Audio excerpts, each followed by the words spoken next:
Ayan,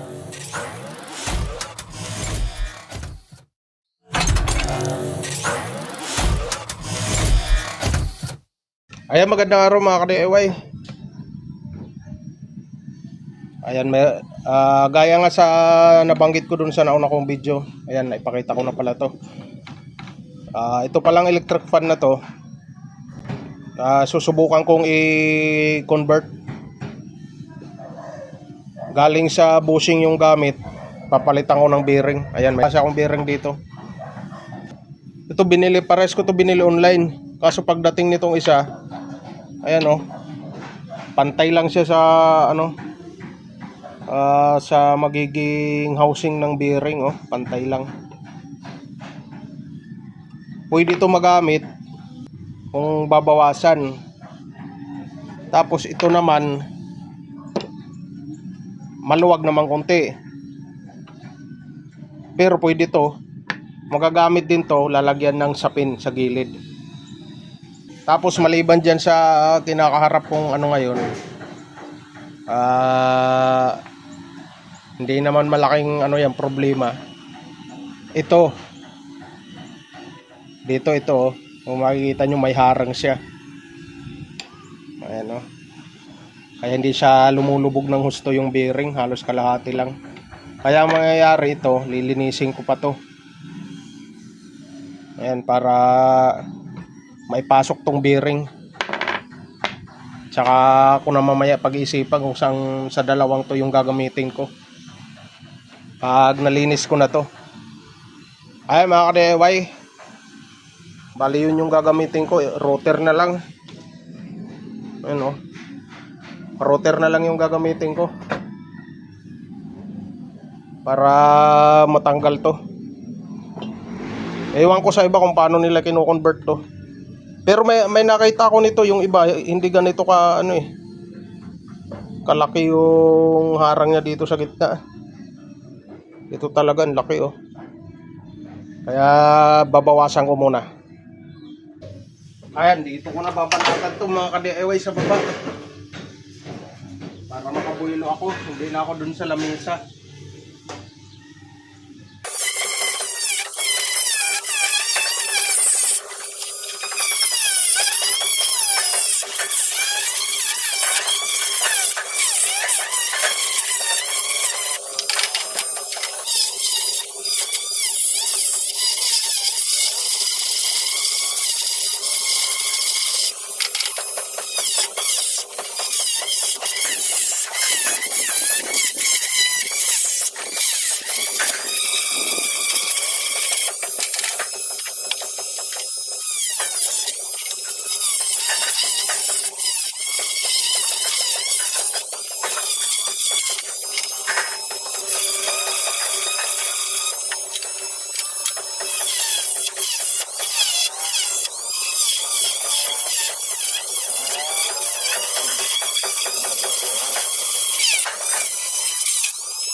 Ayan na siya mga ka-DIY.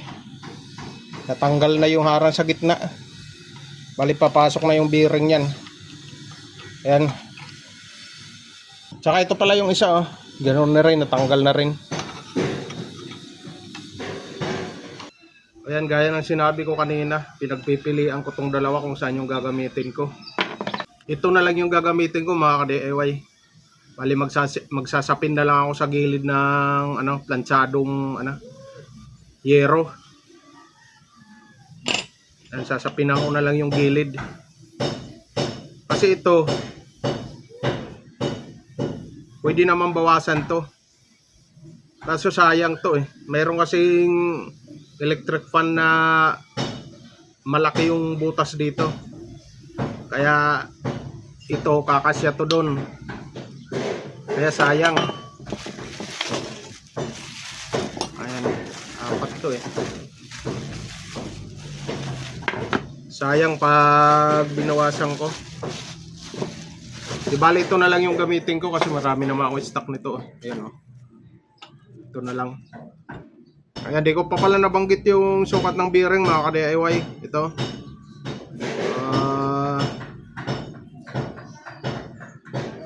638. Ayan, 638 yung sukat nito. Ayan, ngayon gagawa na lang ako ng pangsapin para sumikip lang. Dahil maluwag oh. Ayan, itong planchado.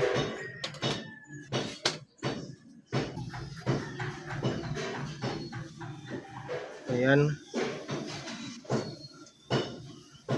Tamaan ko na.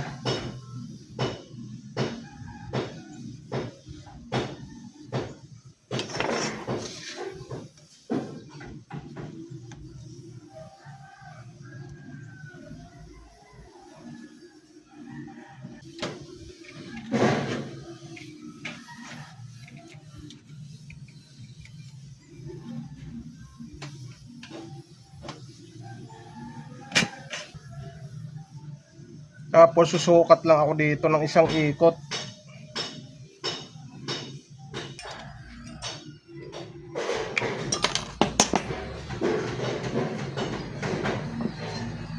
Yan, saka ako ilalagay sa loob.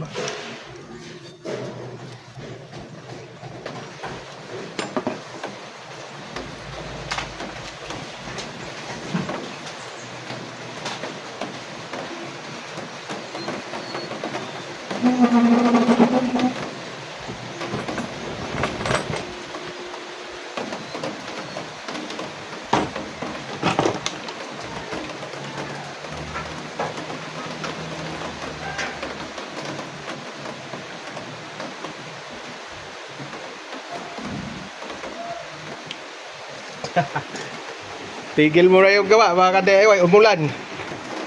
Umulan no.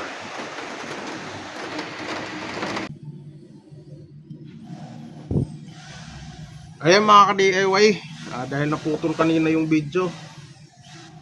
Umulan eh. Ayan, naikabit ko na tuloy yung isa oh.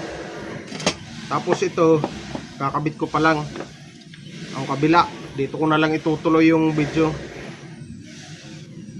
Ayan, gaya ng sinabi ko kanina, ito yung sapin na ginawa ko.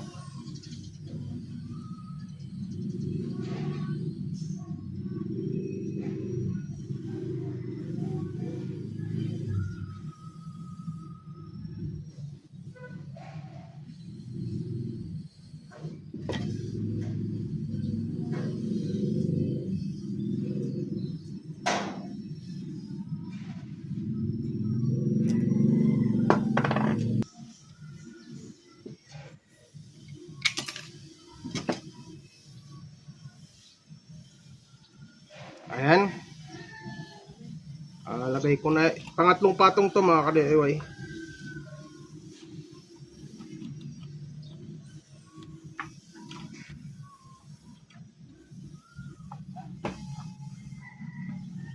Tatlong patong. Dalawa yung planchado. Nakadepende kasi sa kapal nito eh. Kaya dalawang patong nito. Tapos sinapinan ko ng medyo manipis. Ito alam niyo na siguro to sa Incan. Incan to na ano, drinks. Medyo manipis yan kaysa dito. Kaya naging tatlong patong. Dalawa dito, tapos isa nito. Pwede naman yung dalawa medyo masikip na rin. Kaya lang dinagdagan ko pa ng isang medyo manipis para kapit na kapit yung bearing. Ayan. Diba? Pumasok na siya. Yan, isusukat ko kung gagamit pa ako ng spacer dito. O kung magpuputol ako nito.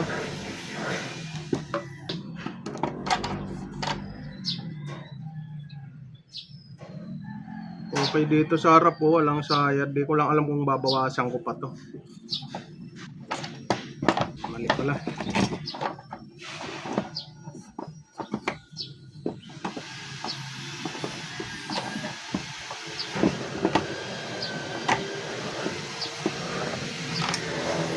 Ano lang, ano pa lang naman to mga ka-DIY, isusukat ko pa lang.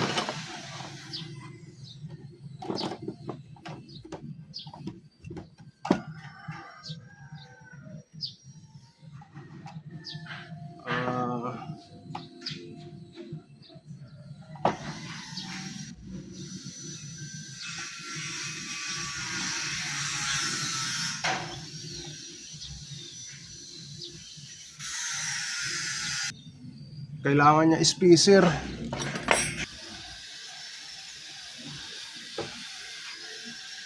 Six mm mga ka-DIY.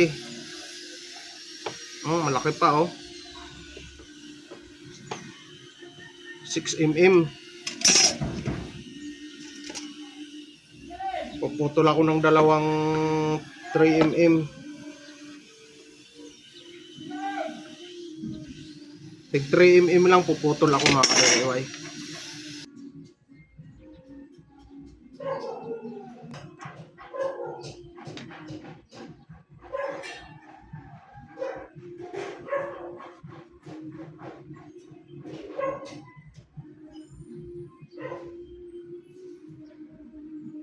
Ayan, dalawang 3 mm. Kasi 6 lahat yung tulak oh. Gigitna lang yan.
Ayan mga ka-DIY, okay na to. May kunting ano pa siya.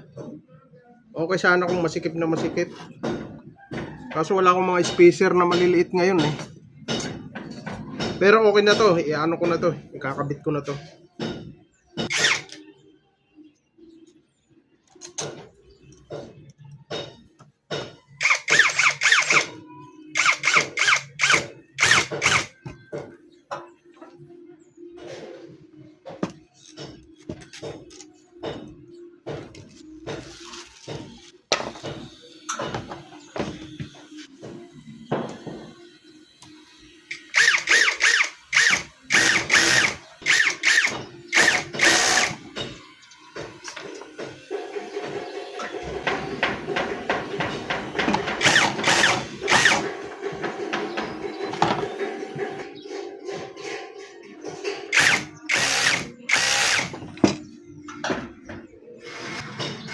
Ayan.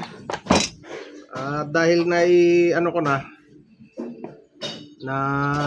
buo yung motor, ititesting ko na lang mga DIY. Ititesting ko na. Ayan, dito ko na lang ipapakita uli na umaandar na to. Hindi ko na ipapakita yung buong ano niya, kaha. Yan, umaandar na yan mga ka-DIY.